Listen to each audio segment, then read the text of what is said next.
Bagamat nakaugalian na ng ilan nating mga kababayan sa Maynila ang paliligo sa Manila Bay tuwing summer, muling ipinaalala ng Disaster Risk Reduction and Management Council na mahigpit itong ipinagbabawal.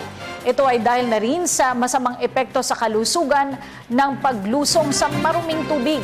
Ang ulat mula kay Ria Fernandez. Ipinagbabawal ng Manila Disaster Risk Reduction and Management Council ang paliligo sa Manila Bay dahil sa dalampangganib nito sa kalusugan. Batay sa ordinansa bilang 3827 ng lungsod, taong 1956 pa nang ipagbawal sa mga may edad 16 pababa ang paliligo sa Manila Bay, maging sa Ilog, Pasig at mga estero. Gayunman, isinasama na huli ng Manila Police District ang mga matatanda gayong madalas pami-pamilya ang naliligo sa dagat. Sa sino mang lalabag, pagmumultahin ng 200 piso kung first offense, habang 200 pisong multa rin na may kasamang pagkakakulong ng hindi lalagpas sa 6 na buwan para sa mga susunod pang offense. Batay sa mga ulat ng MPD, karamihan sa mga naliligo sa dagat ay yung mga nakatira lamang sa daan na walang palikuran at tubig.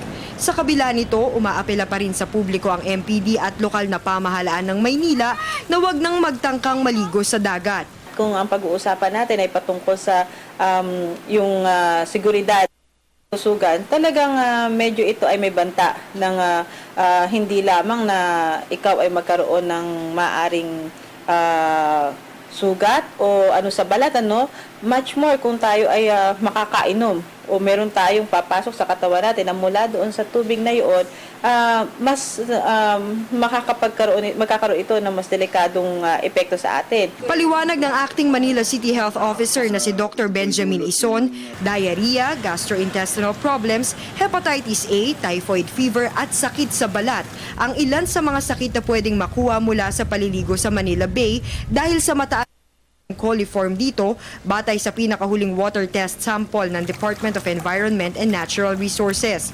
Kaya naman imbes na magtampisaw sa maruming dagat, inaabisuhan ng doktor ang publiko na gamitin na lamang ang mga public pool ng lungsod para doon magpalamig ngayong tag-init. Ang aming advice na lamang po ay sila po ay tumungo na lang sa aming mga city public pools.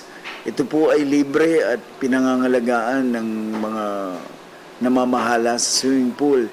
Ito po ay sa Dapitan, sa may Pedro Hill, at iba pa pong lugar namin. Para sa bayan, Ria Fernandez.